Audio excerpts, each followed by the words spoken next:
You're welcome again to this special course on how to develop and standardize a questionnaire, which is an example of psychological instrument.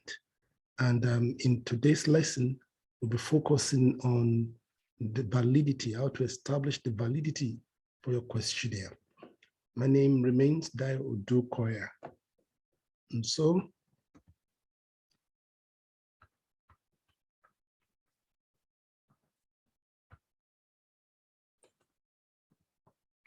the learning objective for this course is, for this particular lesson, is that at the end of this lesson, I expect you to be able to establish the validity of a questionnaire, and especially the questionnaire that you have developed.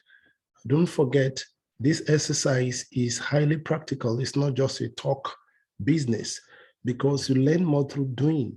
So everything I've been teaching and sharing with you from the inception of this course, I expect you to apply it and then use it to develop a questionnaire. We look at it and then we assess it and see the degree to which you have mastered the skill of developing a questionnaire. And that will be part of the vital requirement for awarding you a certificate, on this particular course. So like I shared in the last one where we discussed, I was sharing with you how to establish the reliability of psychological instrument and with a focus on questionnaire. I told you that the beginning point, of course, is starting with a pilot test. So the same thing applies with the validity. Whenever you want to establish validity, you need to conduct a pilot test. And that pilot test, it is imperative you do a pilot.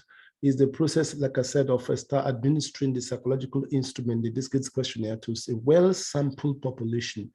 And I hope by now you understand the meaning of well-sampled population, which has to involve the use of randomization, and then the sample should be representative of the key target, the target audience that you are interested in. They should be represented within that small sample that you are going to use for the pilot, because that is what will make the extrapolation of the result meaningful. If you did not sample, if you have not conducted your sampling very well, you will not be able to generalize, you'll not be able to extrapolate results to the larger population. And that will make the instrument very deficient. So the sampling is so critical. And then after doing proper sampling, you can now proceed, because it's that sample, administering your instrument on that sample, is what will eventually now give you the statistical data that on the basis of which you now establish the validity of the instrument. That's actually what will help you to achieve that. Again, the question now, because what you cannot properly define or you don't know the meaning of, you cannot properly measure. And so that's why it's always very important you start with understanding the meaning of the construct you are trying to measure. So in this case now, we are talking about validity. What exactly is validity? If you don't know the meaning of validity, there's no way you can properly establish validity. Validity is a very, very vital construct in psychometrics. Don't forget, psychometrics is simply the art of measuring psychological traits or variables, or traits or various psychological traits. And one of the vital requirements in psychometrics is that you must establish the reliability and validity of that particular instrument. So what exactly is that validity? As opposed to reliability, which is focused on consistency of the result you obtain from your measurement. Validity has to do is, with the truthfulness or correctness of the measurement. It is possible. I don't know whether the illustration is still in front, but it doesn't matter if you're going to repeat it. It is possible, for instance, to do a measurement on a weighing scale, a Bertram weighing scale, and you get a correct measurement. Maybe, but your mission is not to measure weight, but height. And you are now reporting that as measurement of height. That is not valid. Though the measurement is correct, but the measuring tool is not for measuring height, it's for weight. So whatever result you get out of that there's no way it can be correct even when it's consistent. So in fact, you simply say it's consistently wrong. It's giving you wrong information. So there are some psychological tools like that. When you check their content, they are not actually measuring what you propose to measure. So it can be giving you consistent score and measurement, but that measurement can never be correct because the content of that particular instrument is not, they're not focused on what you propose to measure. These are experts to be able to design all this by the time they are checking the content of your instrument. So many beginners and newbies in the field of measurement and developing questionnaire, they don't realize this. And so they enter into this error. And usually you discover their work or the instrument they've developed, they are not actually valid because of the wrong content. So you also need to understand the fact that it is possible for a psychological instrument like questionnaire to be reliable without being valid. Example is, I've just given the example just now. It is possible for your instrument to be giving you a consistent measurement, but what it's measuring is not actually valid. So such instrument could not be valid if it is not. But you also need to realize that for an instrument to be valid also, your measurement also need to be reliable. And so reliability is one of the essential conditions, of course, for validity. So because I need to quickly point out a relationship between reliability and validity. And that's what you are seeing here now. Now, according to Anastasia, 2016, now the validity of a test concerns what the test measures and how well it does so. It indicates what can be inferred from the test result, and it enables users to judge how well the test meets the particular assessment need. So basically, it's a focus on how well it measures what the test, what your instrument purports to measure. Even if, for example, your questionnaire, it must be very clear to us, what did you set out to measure? Then we now check, the degree to which you have accurately measured that trait. And there are various ways of confirming that apart from checking the content. There are other ways which I'm going to be sharing with you. We establish, and those ways are the ways we now infer or refer to as established process of establishing the validity of a psychological instrument like questionnaire. So that's what Anastasia is talking about. That what again is validity? Salvier and Yesildijk, 1978, posited that test validity concerns the appropriateness of the inferences that can be made on the basis of the test results. Whatever test result you've gotten, what kind of inference, how reliable, how appropriate is the inference that you can make on the basis of that. For instance, you just tested somebody's IQ, and maybe you have a range of IQ from 0 to 120 or 150, and you now say the person score IQ of maybe 115, which implies that the person has very high IQ, very intelligent. But at the end of the day, by the time you are now looking at the person's day-to-day events and activity, the person was just behaving stupidly. That means that your instrument is not valid. There's no correlation. So the inferences you make out of the results you get from using your instrument is a proof of validation. That's why I love Salvier and Yesildijk's definition. It's slightly different from that of Anastasia, if you notice. So that's why when you want to conduct measurements like this, conduct measurements, you need to explore various authors, various gurus in the field who have gone ahead to conduct experiment to validate what you are trying to measure or trying to do. So, and that's why it's good to compare definitions like this. So I love this definition. That's why I'm sharing it here actually. So they reiterated that a test validity is not measured. Rather, a test validity for various uses is judged on the basis of wide array of information. And so the process of gathering information about the appropriateness of test-based inference is what is called validation. So, and that is where you begin to see things like construct validity, criterion-related validity, because you gather a lot of information to ascertain the validity of that particular, of the results you're getting from the measurements that you are conducting with that particular instrument. You must find a way to validate it. Of course, there's an agreement between the Salvier's and Yesildijk's definition and that of Anastasia, because you see the statement she made here. He said, he said the validity of a test concerned the measure. Now he said it indicates. See, I love this particular phrase. Indicates. It indicates what is inferred from the test result. It it enables users to judge how well the task meet their particular assessment needs. So I particularly love this phrase that it indicates what can be inferred from the test result. So you can, if you relate that with your CELDAX point here now, you can see that there's a congruence, there's an agreement in the two statements as it were. So a test result is for various, a test validity for various uses is judged on the basis of a wide array of information.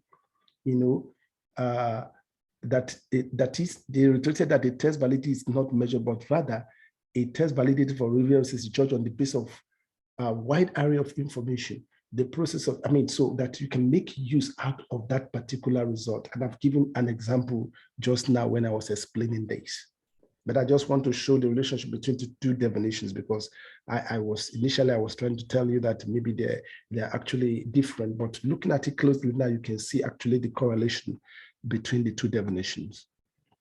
So having understood the concept of validity to a large extent now, the next thing is you need to understand what are the various types of validity and which one. You don't necessarily have to conduct or measure or establish all the various kinds of validity. You simply select one that is most appropriate or relevant to the test or questionnaire you are trying to develop. And so you're going to begin to see the conditions for that selection now. So for the first thing is for you to understand the various types of validity and the nuance, the characteristic or special traits of those kinds of validity. So we have these categories of validity, which I have summarized in this chart, in this next chart here. You have content validity, you have space validity, you have construct validity, you have criterion-related validity, you have intervention validity. Now, already I've discussed these two, the content and the face. I've already discussed these two, the content validity and the face validity in a previous lecture, and because it is necessary to establish content and face validity before you go embark on pilot study. Those two are normally done before embarking on pilot study. That's why I felt it necessary to treat those two before we now move into these other kinds of validity. Because at this stage now, when we are going to validity, you should have established the content validity, you should have established face validity, and then you're now going for pilot study to now administer it on this well-sampled population, and then you administer it and get your statistics, your data, on the basis of which you now conduct your statistics to now establish these remaining other forms of validities, the construct validity, the criterion-related validity, and the intervention validity. So that's the progression, and that is why this has been treated separately in another lecture before we now move to these other kinds of validity. And of course, this is the model of all validity, which checks the content, how related are the content of your questionnaire to the construct that you are trying to measure. I don't need to repeat this. You just go to the previous lecture to have a better understanding of what content validity is now, and how do you establish it. I've already treated that in another lecture. And for face validity, that one is done by the end users, not by experts. To what extent is your instrument making sense? The questions, the content, the way you phrase the questions, to what extent are those questions making sense to the end users? If it's not clear to them, then there's a problem somewhere. I've also treated this in our lecture, another recording, and you can always make reference to it and go over it again and again. So in today's lecture, we're going to be focusing more on construct validity, criterion-related validity, and then intervention validity. Intervention validity is, in most of my lectures, for many years, I've been focusing more on these two. It's only recently I started talking about this intervention validity, which I found to be very interesting. And that's why I decided to include them. Of course, every day there should be improvement. Even our lecture should not be static. Teaching the same thing over the years, because knowledge is so dynamic. So let's start with construct validity, which actually is a very, very cogent. In fact, if you ask me, with all your validities, make sure you establish the construct validity of transistor, because it came from the word construct is focusing more on the construct we are trying to measure. We are trying to ensure that your questionnaire actually addresses the construct you are trying to measure. That is the essence of construct validity. And according to Brown 2000, construct validity is the experimental demonstration that a test is measuring the construct it purports to measure. So that's what I just said now. So that is the whole idea. Such an experiment often takes the form of differential group study. In most cases, you can use differential group study, wherein the performance of the test are compared for two groups, one that has the construct and the other not having the construct.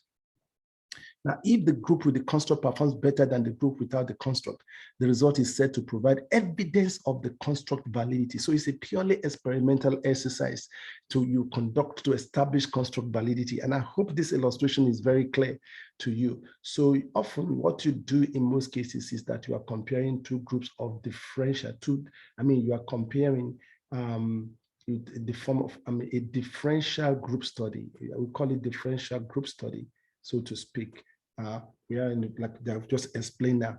And furthermore, you also need to take note that one example here, for instance, let me see. He said to provide them after the psychological has been standardized. Now, one example here is working to establish the construct validity of a new intelligence test. I've always used this example in most of my classes. You want to establish, maybe you just develop a new intelligence test, and you want to establish the construct validity for that intelligence test. Now, over the years, you come to realize that, you have this category of people called mental retardates, or those who are mentally challenged, and popularly called mental, the mental retarded, so to speak, those who are having challenge. And then they have this highly intelligent, another set of group of people on the other extreme of the standard normal curve called the gifted. Talking of if it's a range of IQ, so to speak, you just measure IQ. Most intelligence tests will eventually give you what they call IQ, of course, if it's a cognitive oriented kind of intelligence test. So the result often comes out in forms of IQ. And IQ, of course, can range from 0 maybe to whatever, 120, 150, or 200, depending on what the authors decide to use, what range. And it's got at the lower hand, if somebody's scoring very low towards 0 and score, those such people are likely to have the mentally challenged. That's what we call mental retardation. So MR. And then there's another group of people called the gifted and talented, who are super intelligent, who are way ahead of the normal people. And then we have the average people, where majority cluster in the middle portion. And actually, this is part of what gives us what we call the standard normal curve, or the Gaussian curve. So you always see this in most psychological traits, that when you plot the graph for a large population or sample, of people, when you plot the graph, you always get this inverted shape, bell shape structure in your graph. And that is what we call the standard normal curve. And that's what we have. So at the lower hand, you see the low people, those who are performing poorly. And then at the upper hand, towards the high score, you have those who are performing astoundingly well. And then in the mid portion, you have the average people. Majority of people cluster around the average, which is around the mean. You need to take note of that. So, and what we expect now, that when you're trying to establish construct validity, what you're trying to do is to find a way to differentiate between two groups.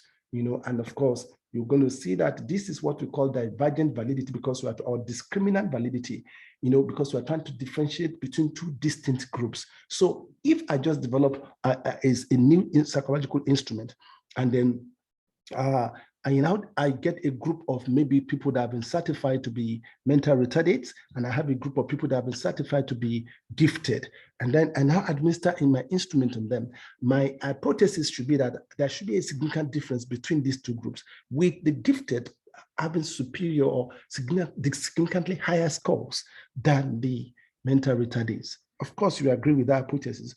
So if by the time I go ahead to apply my new instrument and I administer it on them, and I now try to compare. How do you compare those two groups? There are ideal statistics to apply for in this particular case because there are two distinct groups.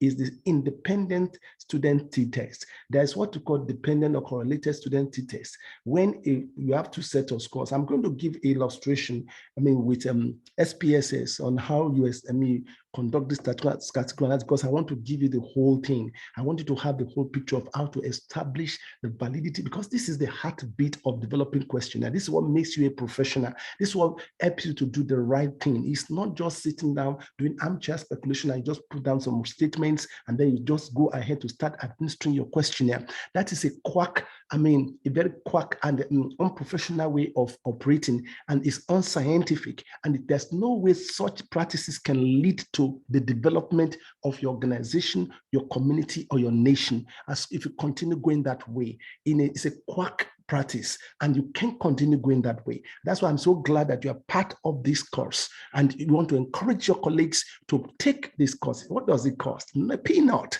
but we need to do it right so that we can all contribute meaningfully to the development of our communities, our organizations, and our nation, as it were. And this is the beginning point of it, conducting accurate scientific measurements of the various traits we are trying to measure. Especially in this case now, we are talking about the social sciences. Sincerely speaking, those in the physical sciences, they don't have much problem about this because most of the instruments they use for measurement have been calibrated from the industry. So those of us in social sciences, this is where the challenge is. So we need to know how to calibrate in quote. In fact, the whole exercise of trying to establish reliability and validity is actually it's a calibration process. We call it standardization process, but it's actually a calibration process, as it were. And so you need to appreciate this effort and make sure you master it and begin to apply it every time you are developing questionnaire. This is what will make you a professional indeed in this exercise. And I really appreciate that you are ready to go this way. Together, I see us turning the situation of our countries around positively by the grace of God.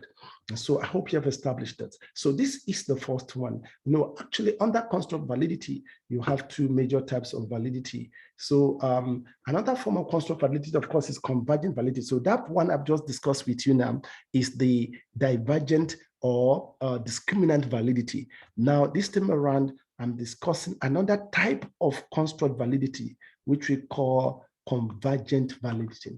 Convergent validity. So we have divergent validity, we have convergent validity. Now, an example of this is the expectation that students' performance in a new intelligence test should correlate positively and fairly highly with their performance in a previously validated psychological instrument measuring the same construct. That is an example of convergent validity. Convergent validity. E.g., for instance, and when I'm talking about same construct, I'm talking examples of constructs are intelligence, aptitude, achievement, and so on and so forth, achievement tests. Now, we expect that there should be a strong display of intelligence responding to academic achievement and aptitude tests, because all of them require a display of intelligence. So performances in such tests is expected to converge. And usually so when you develop your own instrument and then you try to compare it with a previously established instrument that is measuring the same construct or has an integral component of the same construct. That is the example I'm giving here. You can use an achievement test, even though your own instrument is a pure intelligence test. But if you use an achievement test, because there's always an element of intelligence within in the way when students are responding to achievement tests. So there's no way you should expect a strong correlation. There should be a convergence of performance. The same thing with aptitude test. So there should be a convergence of performance in this. So when you now compare your own instrument, the performance of the students in your own new instrument and a previously established instrument, then what we expect you to do is now to find a kind of correlation coefficient, unlike the first one where you're using independent student t-test. In this particular case, because you are comparing you are trying to find a relationship to establish the tone of relationship between the set of scores of a set of students on two And you are not trying to find a difference in their performance per se. You are trying to find the degree of correlation, the degree of the congruence between the two parameters. Because the hypothesis is that you expect the performance of your students to be directly proportional. I mean, in your no instrument to be directly proportional to the instrument in another test that is measuring intelligence or has an element of intelligence within its construct. So that's your hypothesis. Since you are trying to establish the degree of relationship, the degree of congruence between those two measures, then the ideal statistics to use in this situation is the Pearson product moment correlation coefficient, which the acronym we normally use for it is PPMC.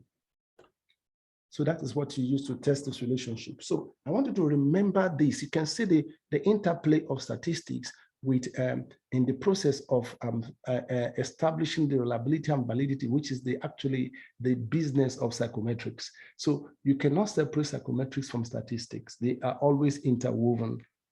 One of the major tools we use in psychometrics to establish psychometric properties is actually we use statistics a lot. And that is very important. So you can see now, in summary, you can see that for construct validity, you have convergent validity, and then you have divergent validity, which is also called discriminant validity. And you have seen the two ways by which you can establish that. You know, another way is that you can just compare it with another standardized instrument like Wechsler intelligence scale. If I have a new intelligence, I call it maybe require intelligence scale, and then I want to compare it with Wechsler has been known all over the world. So I administer the two instruments on my set of students, and then the result I get, I will now apply the PPMCC to establish the degree of relationship between them. If my result, my R value is close to, because the range is between 0 and 1 plus or minus, if my result is plus 0.9 something, that is an indication that there's a strong positive correlation between the performance of students in my own new instrument and the already established Wechsler intelligence scale. And that will be a proof of the construct validity of my new instrument. Is that making sense to you? So that is the way it works. But if my result is like minus, or it's close to 0, or it gives me a negative value, like minus 9 point something, that minus alone is simply telling me that there's no correlation between the performance of students in my own new instrument and the established one. And that means that something is wrong with my own instrument, because the other one has been established severally. So I cannot contest the validity of that particular old instrument. So it's my own, I need to go and check that something is wrong with my instrument. It lacks construct validity. And that is the evidence we are looking for. So that is the way we check it, this is what makes it scientific. So can you imagine if you don't do all this, you just sat down somewhere and just came up with some items or questions in your questionnaire. I just went to slap it on people and administer it to people without going to check on, administer and confirm all this. Can you imagine the effect?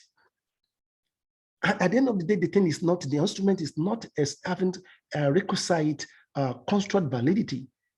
So what happens? It becomes garbage in, garbage out. And yet you collect that degree and you pride yourself that you are a researcher and that you are a graduate. It's not adding value to the nation. And that is not good for us. And that is why actually I was motivated to felt it strongly, because I've been in academia now for close to 30 years. So, and I'm aware of the danger of the way, and we use questionnaire a lot, not only for research purposes, undergraduate, postgraduate, in the industry, everywhere. And many of those developing them, they are not aware of all these things I'm sharing with you. And that's why we need to correct this. We need to correct it. We need to do it professionally. We need to apply the real, true scientific approach to our measurements. And that is what will lead and give birth to innovation and solid scientific inventions. Still talking about construct validity, always remember that a strong point of distinction between construct and criterion validity is in their key descriptive words, construct and criterion, because many times I see my students mixing up these two phrases, especially the way you are going to establish them. So anytime you want to differentiate, just watch it. One keyword, one way to differentiate them is to look at the keywords, The first one, construct validity. The second one is criterion related validity. Take note of that. Now, convergent validity is a form of construct validity. Why concurrent validity? Because this is one of the areas, kind of validities that are often mixed up in terms of how do you establish them. That's why I felt I need to create a slide, a page like this to clarify it so that you don't experience that kind of confusion. So convergent validity is, first of all, remember that construct validity, you have two forms of construct validity. You have the convergent and the divergent, which is also called discriminant validity. Now, but often the convergent validity is often mixed up with concurrent validity. Concurrent validity is a form of criterion-related validity. The second type of criterion validity is the predictive validity. I'm going to be talking more about that later on. So people often, most of my students often mix up convergent validity with concurrent validity. That's why I want to just quickly clarify it here. So now, in our example here with using the Wechsler Adult Intelligence Scale called WISE, above, the focus is on the construct of intelligence. You can see that. In this particular example, you can see that the focus on the construct of intelligence. Now, the two instruments being compared are expected to measure that construct. Are you seeing it? So that one you can know that there's no controversy that is a kind of construct validity. And that is why it comes under convergent, because both of them are measuring the same thing. So you expect them to converge. When you are trying to differentiate two groups, you now talk of divergent validity. And that was the first one I described to you before. Okay, so I hope that is clear to you. However, the emphasis of criterion validity is on the effect of the outcome. The emphasis of criterion validity is on the effect of the outcome of the application of the construct, the effect of the outcome. For instance, passing a final examination after a period of training in medical school. After being admitted, passing a final examination after being admitted to university, is a proof that you have actually, you have been successful in your university exercise. Now, successful surgical operation after a period of training in medical school, maybe especially if you have been admitted for surgery, then there is a proof of that you have mastered that particular skill. Is that all right?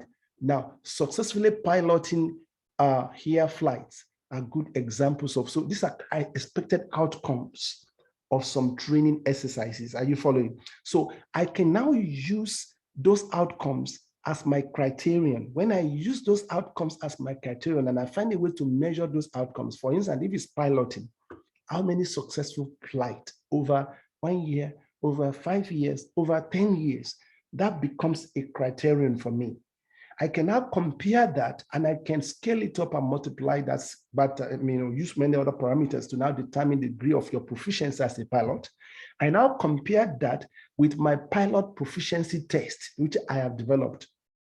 So if I've developed a pilot proficiency test, I administer that, I now compare it with that, another measurement of your actual piloting experience, the success that you have, how many years of you have piloted a plane without any accident, with success, without any crash landing, without any form of mishap.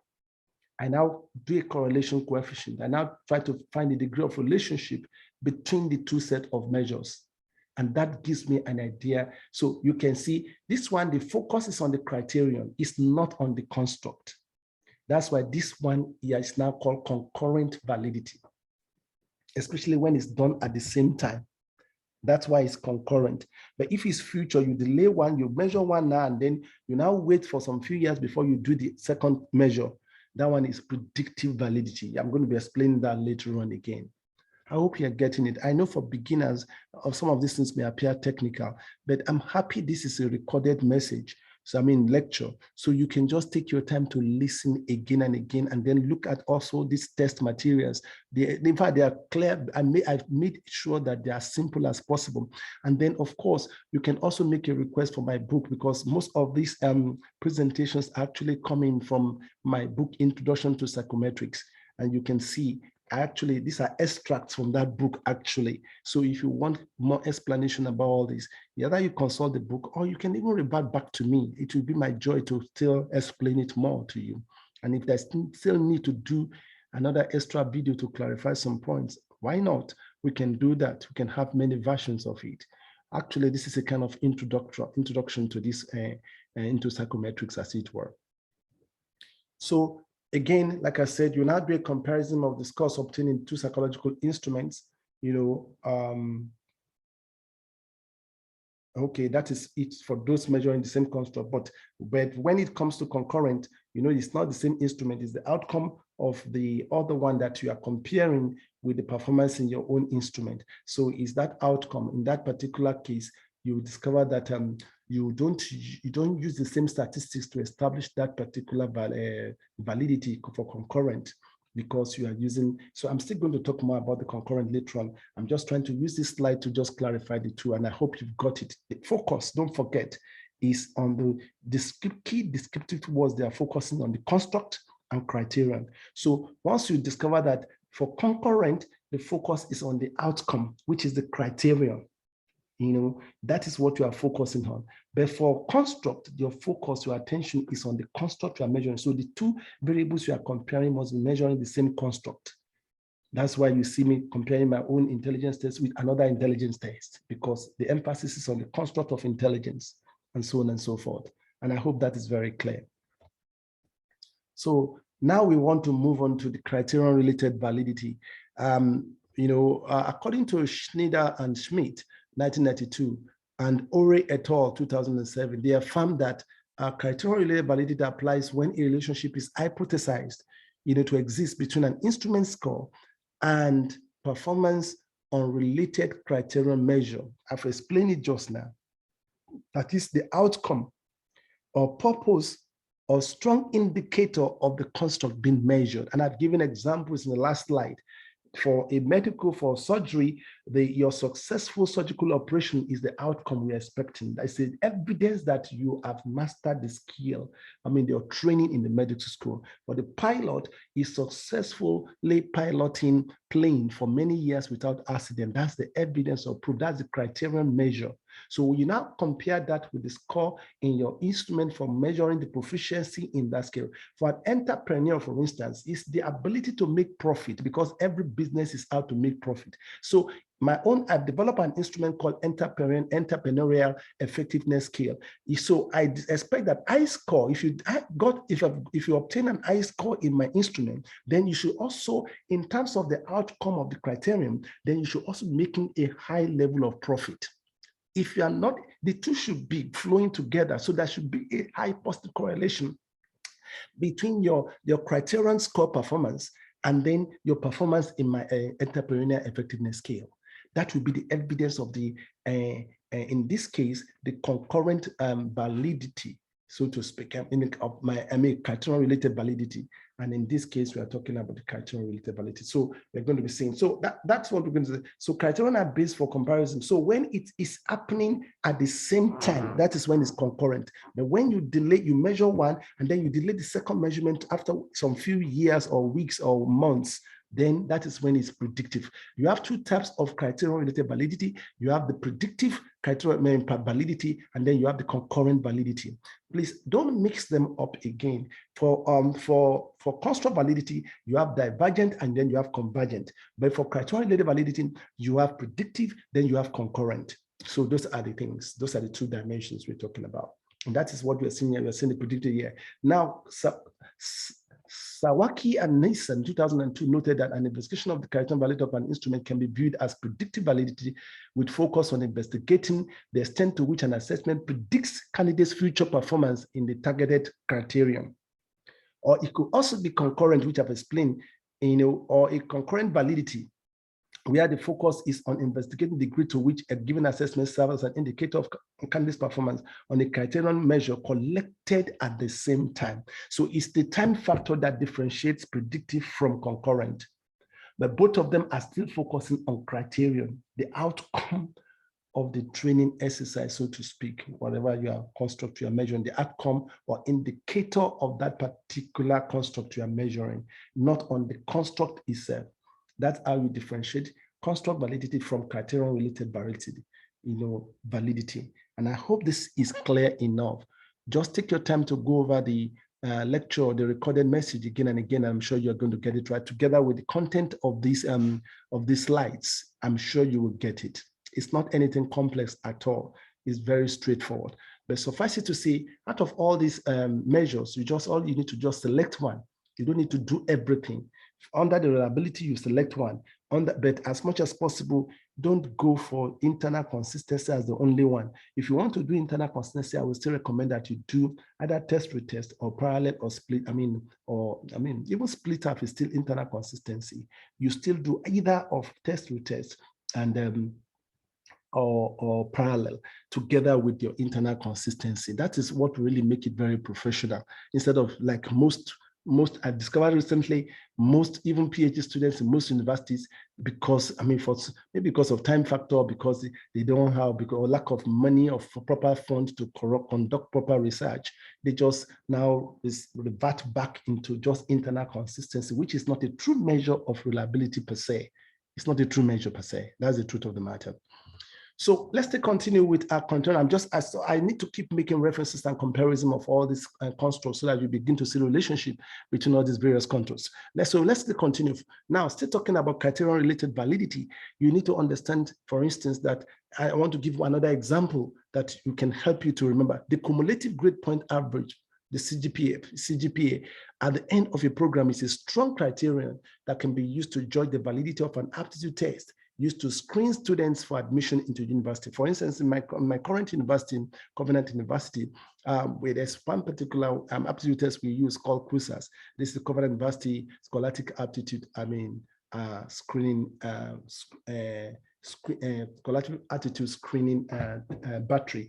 And you discover that what we normally do, if you get the scores from that particular aptitude test, and then you now compare with the CGPA of the students, maybe after the end of first year, second year, third year, fourth year.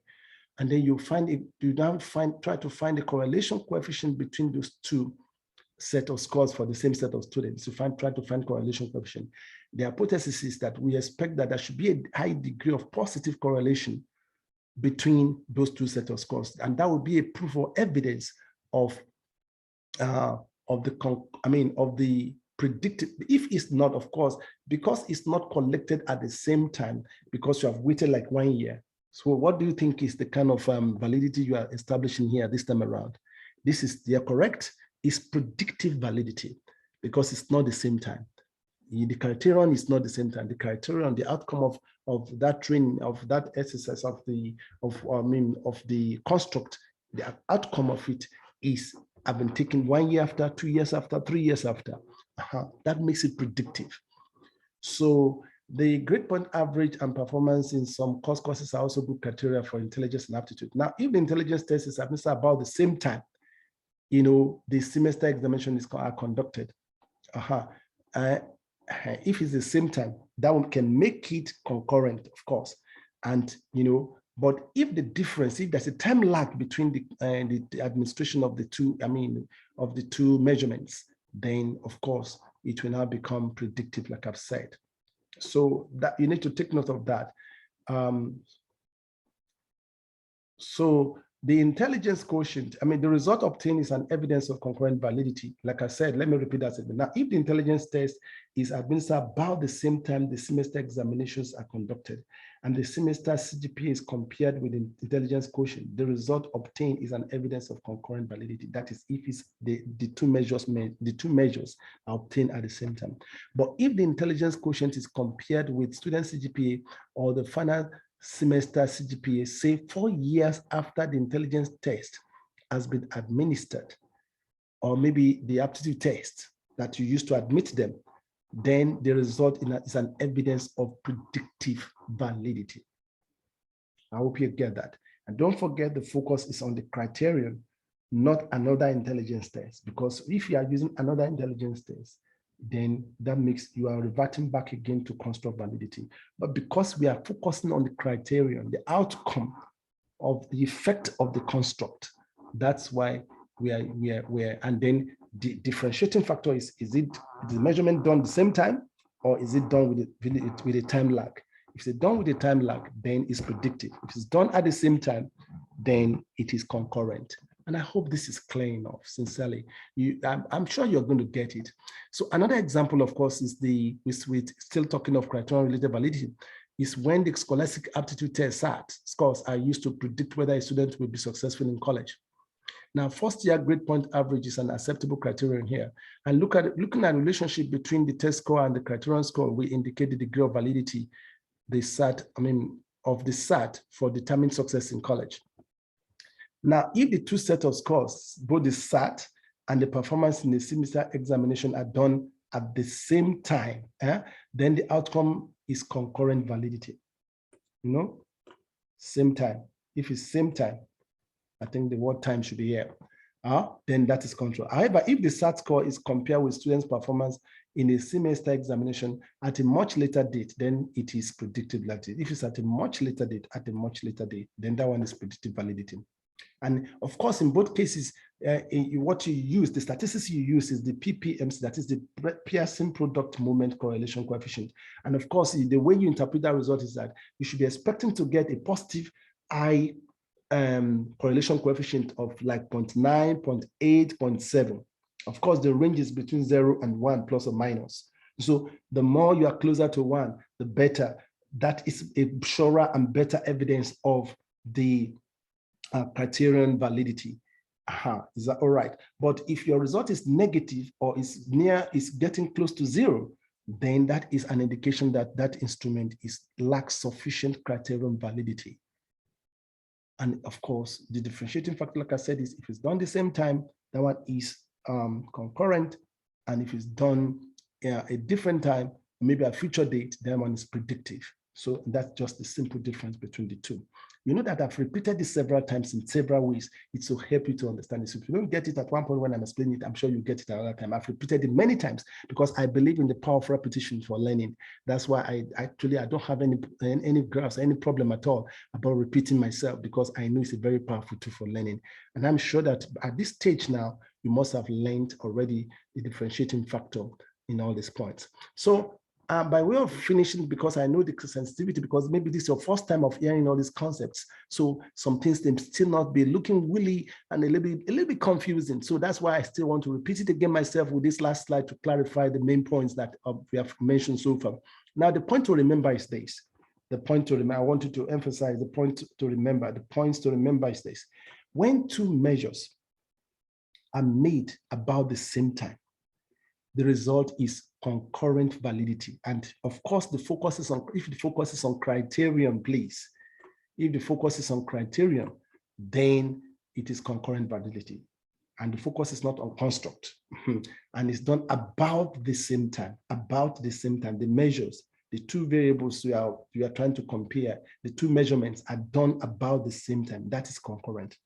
However, when the second measure is made at a later date, often extending beyond 6 months or so, then that one is predictive.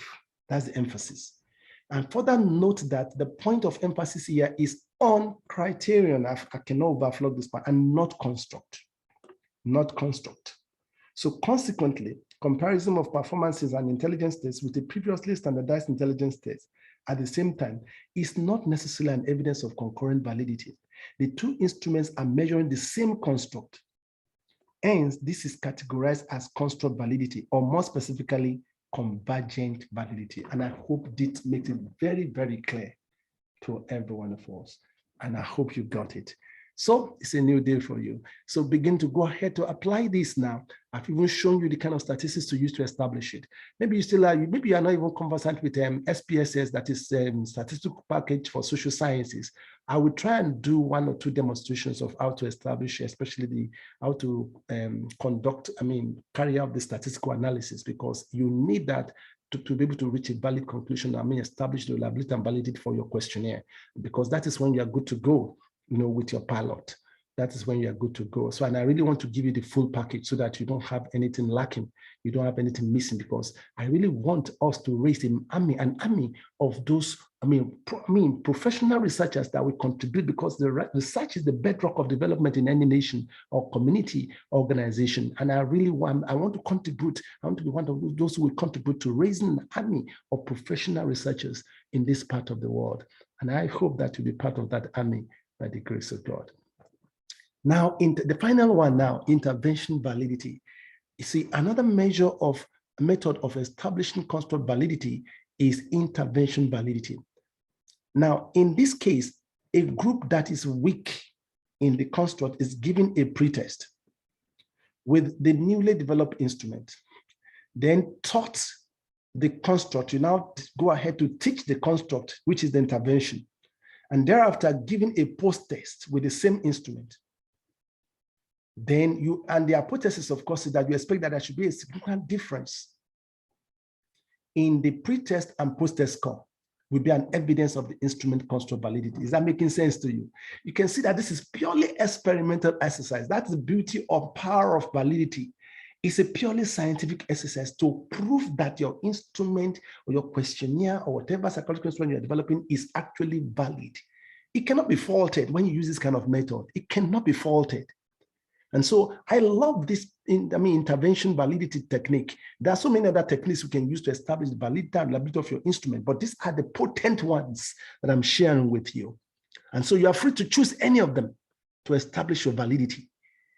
And in this particular case, the statistics you use is the dependent t-test, student t-test, because, and you know the reason for that, the two sets of scores are coming from the same set of group, the same set of people. That's why you use the student t-test. I suggest statistics to use here.